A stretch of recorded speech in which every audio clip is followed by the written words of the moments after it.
Allez, on va continuer avec cette lecture sur l'or.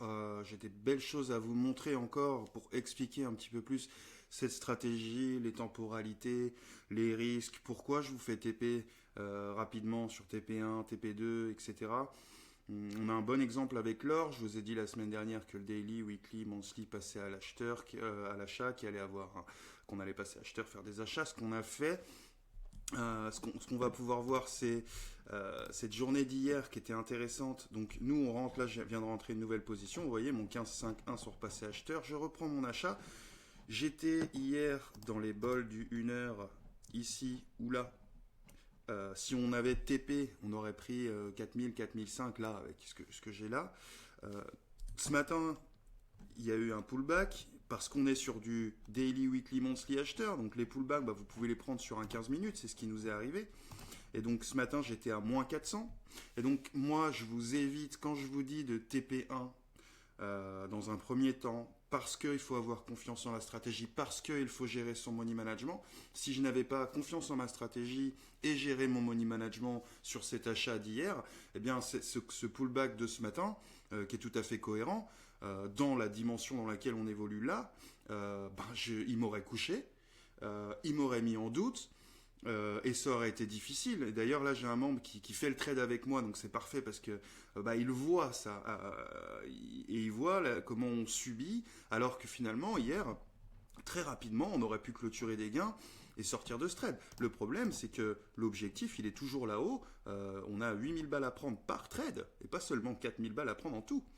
Donc, c'est un choix. Ce que je lui disais hier aussi, c'est qu'on aurait pu, par exemple, cette position-là qui était un peu haute, j'ai hésité à les clôturer, mais j'ai voulu aller au bout. Je lui ai dit, je pourrais clôturer sur ces niveaux-là, cette position ou ces deux positions, parce qu'elles étaient un peu hautes. Il m'a dit, mais quelle position est haute? On est bien sur toutes pour l'instant. Et puis, aujourd'hui, mardi, on se prend le pullback. Et vous voyez que ces deux positions, on les prend dans la tête, entre guillemets. Si on a géré notre money management, on s'en fout. Et qu'on a confiance dans notre stratégie, on s'en fout. Sinon, c'est une période de doute, c'est une période difficile, c'est une période de remise en question.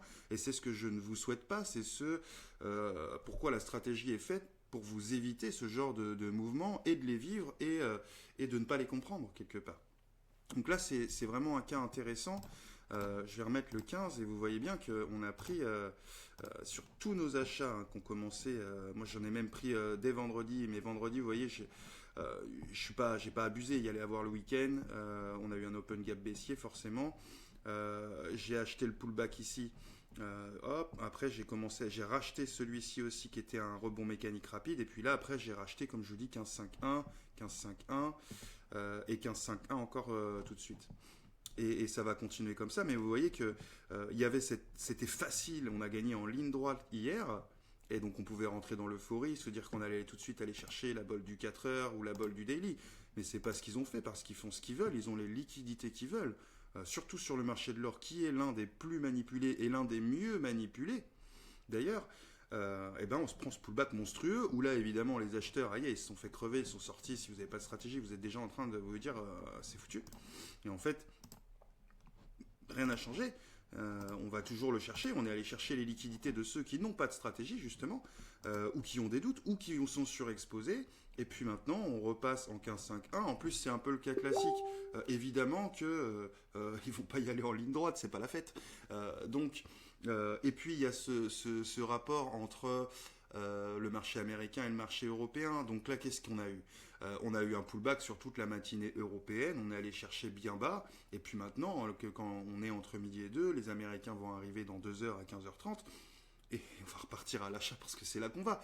Mais entre-temps, ils vont pas donner de l'argent au marché européen alors que les gars dorment. Donc il y a aussi ce truc, et c'est ce qui fait qu'on a pris ce pullback ce matin, qui était finalement pour moi rassurant. Si ça avait continué à l'achat ce matin, ça aurait voulu dire que c'est cet après-midi que j'aurais pris un pullback avec le marché US, qui aurait peut-être même été plus violent. Là, je suis presque rassuré sur mon sens encore plus. Donc voilà, je voulais vous montrer brièvement là où on en est. Donc on était à plus 4 milliards, là on est à combien? On est à 140, et ce matin, je vous dis, on était à moins 400.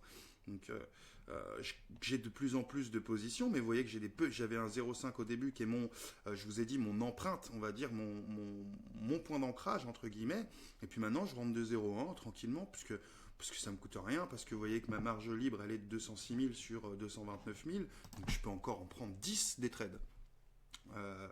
Et on verra, peut-être qu'ils vont me laisser en rentrer un, peut-être qu'ils vont me laisser en rentrer 3, 4, et même s'ils me mettaient en grande difficulté, admettons, ils reviendraient me pullbacker, je serais pas surpris qu'ils reviennent chercher ma moyenne mobile forte en jaune sur le 1 heure là.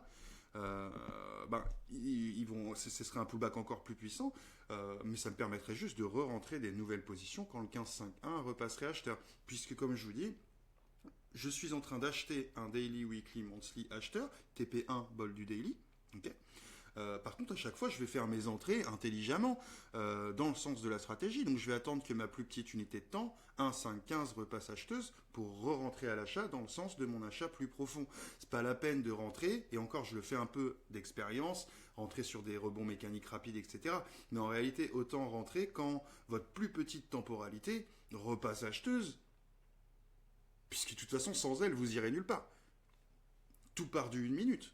Puis du 5, puis du 15, et ainsi de suite, jusqu'au monthly, et plus loin même. Donc, j'attends à chaque fois que mon 1,5-15 repasse, comme là maintenant. Vous voyez qu'on a eu toute cette matinée qui m'a jamais laissé rentrer, et là, j'ai eu un alignement 15,5-1, et je suis encore en train de gagner. Et je pourrais très bien, là, ce que je vous dirais de faire dans un premier temps, t'as acheté 15,5-1, t'as déjà clôturé gagnant ici ou là. Et fin, t'es plus dans ce trade, t'as gagné et tu continues ta journée. Alors que moi je suis encore dedans depuis vendredi soir, au moins depuis lundi, et ça va continuer le temps qui désire. On va gagner cette semaine, peut-être même la semaine prochaine, je sais pas. Je peux voir, mais comment dire. Hier, pourquoi on ne pouvait pas passer, ça c'est intéressant, on avait notre 4 heures qui était encore range ou vendeur, range sur notre achat. Qu'on ne pouvait pas y aller hier. Maintenant, mon 4 heures est repassé à l'achat. Donc on peut y aller. Maintenant, c'est mon 1 heure qui me bloque. Et quand mon 1 heure va rejoindre le sens de mon 4 heures, et donc du daily, du weekly, du monthly, eh ben vous allez voir le cours péter à l'achat et vous dire waouh. Et en fait, c'est tout à fait normal, c'est mécanique, c'est mathématique, c'est physique, et c'est ce qu'on exploite. Hier, on ne pouvait pas continuer le mouvement, je l'ai dit dans le groupe, parce que le 4 heures allait nous coincer et on allait ranger. C'est ce que je leur ai dit dans le groupe et c'est exactement ce qui s'est passé. À ce moment-là, je leur ai dit maintenant, on est tout en haut, le 4 heures va nous coincer, on va ranger. On a rangé jusqu'à la fin de soirée. Et là, ils ont fait un petit achat pour rechercher ce qu'ils devaient aller chercher, la bol du 1 heure, et ensuite on s'est pris le pullback. Maintenant, mon 4 heures est passé acheteur, et maintenant on n'attend plus que notre petit 1 heure qui va passer, et ensuite on aura tous les feux au vert à l'achat pour aller chercher l'achat que je vous ai collé vendredi soir dans la dernière vidéo. Donc voilà, donc j'espère encore une fois que ça permet de mieux comprendre ce que je fais et de mieux comprendre la stratégie, pourquoi elle fonctionne et comment on s'en sert intelligemment pour trader sereinement, gagner évidemment, mais gagner aussi sereinement, ce qui me semble, ce qui fait partie du fait de gagner justement. Donc voilà, chose très importante. Là, on voit encore sur le 15.5.1. Et voilà un petit peu mon suivi sur le trade de l'or. Je vous repasse un peu le 1 heure, le 4 heures qui vient de passer acheteur, mon daily, weekly, monthly, qui sont acheteurs et qui de toute façon vont pas nous poser de problème. C'était notre 4 heures qui nous a posé problème hier. C'est notre 1 heure qui est en train de nous poser problème, mais plus pour très longtemps. Et ensuite, on est reparti comme en 40, si je puis dire. Voilà, une petite vidéo. Bref, mais encore une fois, j'espère assez étayé et assez clair pour pouvoir un petit peu mieux comprendre, un petit peu mieux s'enquérir de la logique mécanique de la stratégie. Et puis on se retrouve dans une prochaine vidéo pour continuer de suivre ce trade et continuer de pouvoir vous expliquer un petit peu comment on exploite cette compétence qu'est la stratégie de trading à VGT.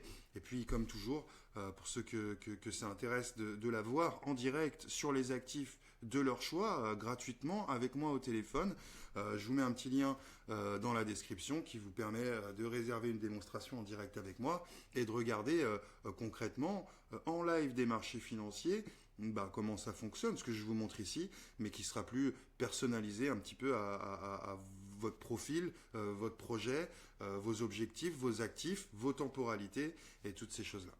Voilà, on se retrouve dans une prochaine vidéo et attention sur les marchés financiers et d'excellents trades. Ciao, ciao.